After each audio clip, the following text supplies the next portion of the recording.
Okay, so for those of you who don't know me, my name is Scaduto. I am the founder of the OisF. I am a lot of things to a lot of people. I am a mom, I am a daughter, I'm a sister, I'm a beer connoisseur, and I'm not exaggerating when I say the Waves of Change is the best beer I've ever had. I am a really subpar surfer, but I am really good at laying on my board past the break. It's my jam.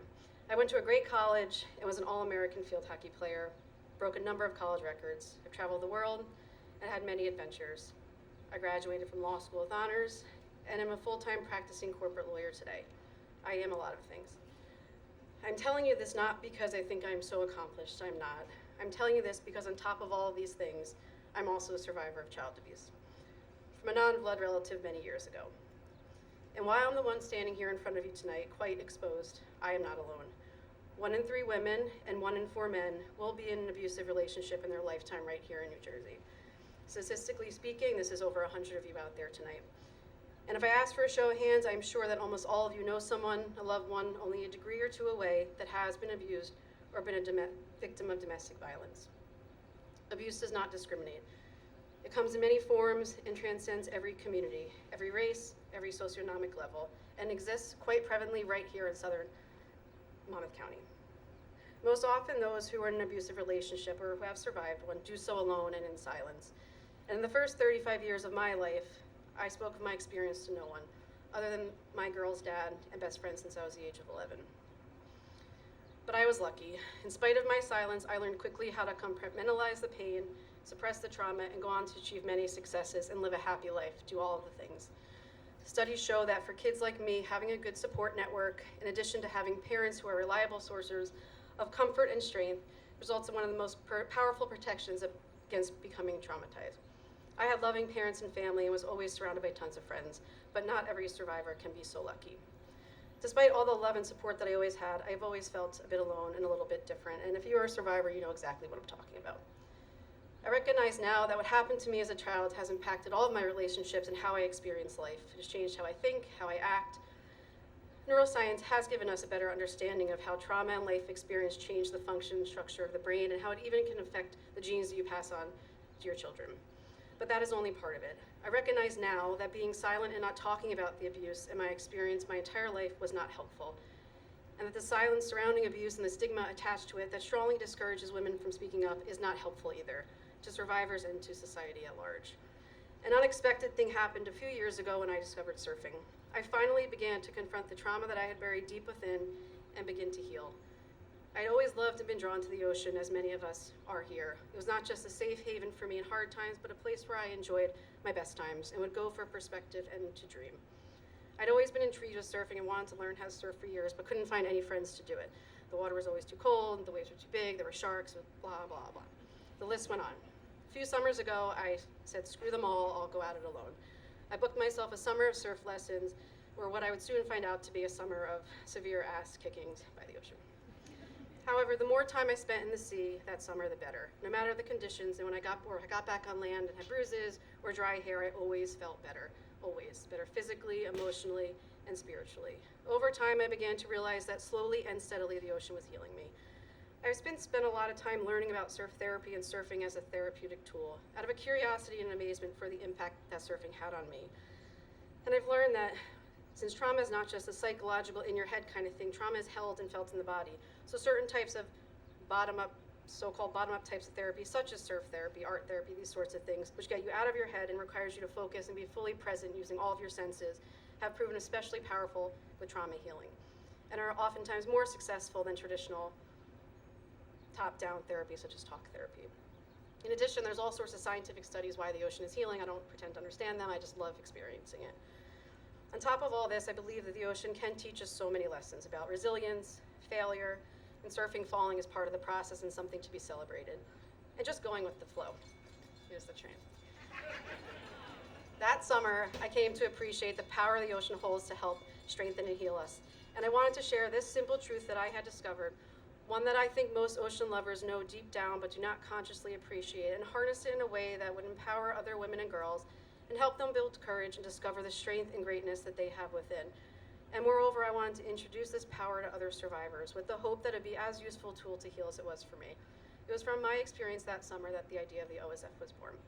The OisF is a grassroots organization that is evolving. We have two overarching goals. One, to foster kindness and strength in our girls, which we are working to achieve through the Rider program. And two, to support and empower survivors, which we are accomplishing by working to end the stigma, silence, and shame surrounding abuse through awareness,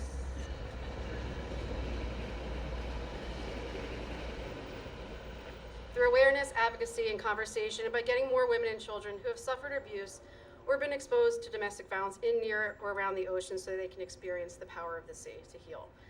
Last year, the Rider program really took off. A modern sort of Girl Scouts is what I hear people saying. Today, we have close to 300 girls enrolled. In the most basic sense, the goal of the Rider program is to form a support network for our girls, create an environment where each girl has a voice and a place where they can talk to each other and lean on each other. Through the Rider program, we are strengthening our community by strengthening our girls and their relationships. We are arming our girls with the tools they can use to counteract the challenges that life throws at them, teach them how to, as we say, ride life's waves. We are building this community through local events and other opportunities centered around the girls' common love of the ocean. At each Rider event, there are a few underlying themes that we strive to instill in each Rider. One, to celebrate each other's differences and uniquenesses. There is not one mold that any of our girls should be forced to adhere to. Each of our girls is by nature extraordinary. Two, to live with courage and above all kindness, and to support each other along the way. We want to create a community that inspires goodness and strength in each other, where challenges are faced together and overcome with each other's support.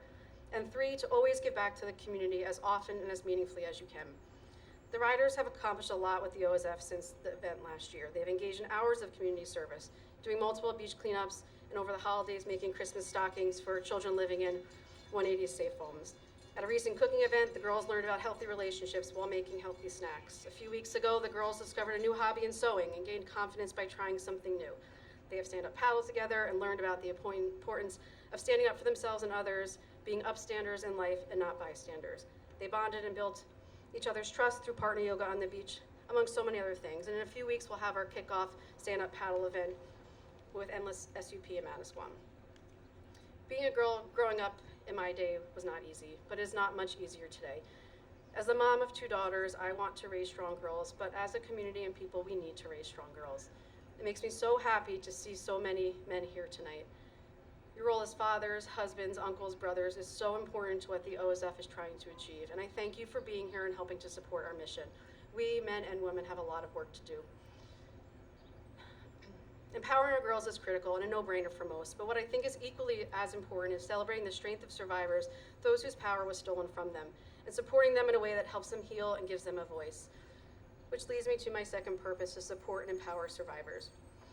Up until now, our predominant form of direct support for survivors and their families was from supporting local organizations with boots-on-the-ground initiatives, those that are best positioned to make a difference in the here and now, like 180 Turning Lives Around. 180 is a well-respected Monmouth County-based organization that provides crisis intervention services, therapy, refuge, and state-of-the-art safe homes, legal support, and a whole host of other services to survivors and their families, including a 24-hour emergency hotline, one that I've given out half a dozen times in the last few months alone. The OisF will continue to support 180 every chance we get because we believe that the work they do to support survivors is invaluable. Last year, as I stood up here and I thanked you for your support, I said that with your generosity, we'd be one step closer to be able to provide our own boots-on-the-ground services and support to survivors. And I am beyond stoked to say that today, because of that support, we are able to do just this. This summer, the OisF is offering 3 new ocean-based programs for survivors of abuse and their families at no cost to participants. A camp sponsorship program where we are sending boys and girls who have been abused or exposed to domestic violence to attend a week of stand-up paddle camp with Endless SUP in Manasquan, or a week of surf camp with Hammer Surf School. We already have a number of kids enrolled in the program, and thanks to your generosity tonight, we have a lot of more spaces left to fill. And what's more, and personally what is the most exciting to me and brings me my journey full circle, is this summer, in just under 2 weeks, the OisF will be hosting a surf therapy program for women who are survivors of abuse or domestic violence. Not only is this the first surf therapy program for survivors in New Jersey, but based on our research, this is the first surf therapy program for survivors of abuse in the United States.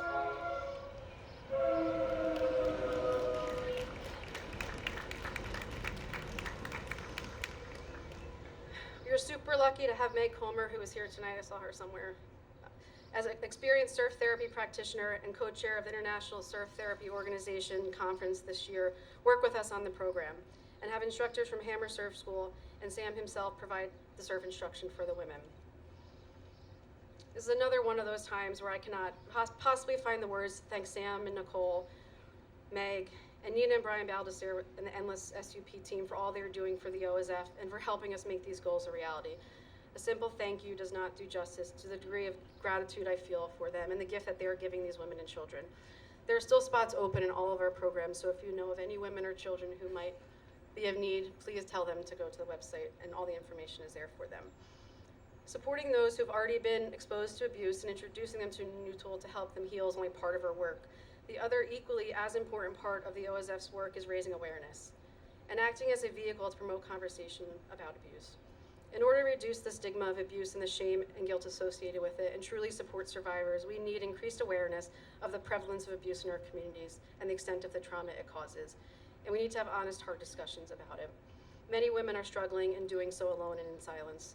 They are afraid to speak up for a whole host of reasons. One of the leading results of the many studies on the topic is that survivors are conditioned to believe the abuse is their fault, especially children. And as much as they intellectually might be able to understand that it is not, the feelings of guilt and shame can be overwhelming and destructive and prevent many survivors from living up to their full potential. I've almost never spoken to an audience about what the OisF is doing without one or more women approaching me in private to tell me their story and how they had never told anyone about it before speaking with me. Those discussions are humbling and terrifying at the same time. It reaffirms for me each time the need for dialogue. The OisF has been fortunate to have some really cool partnerships this year with Vera Sun on the OisF sunglasses, and of course, most recently, the collab with Bradley Brew Project. Aside from the fact that I love sunglasses and beer, and both companies are led by outstanding humans, and aside from the fact that I got to help brew the beer, which is pretty cool, and it's hands down the best beer I've ever had, aside from all of those things, these partnerships are so meaningful to the OisF, as they have expanded our scope of influence tremendously and put our mission in front of so many new eyes, ears, and hearts. The public response and exposure from the Bradley collab in just the past few days alone has been remarkable. Even as I stand here tonight looking out at all of you, so many of whom just came with a friend and had no idea what the OisF is all about, is proof that the ripple effect is as real as ever. Like a stone dropped in still water, the impact that each one of us can have is far greater than we think. Through our thoughts and actions, each one of us has the power to influence those around us, ripple by ripple. My best friend, Ted Lasso, thinks that we should all be goldfish, but I think we should be ripples. Through the ripples, we will create a wave, and I thank you all for being here and choosing to be a part of our waves of change.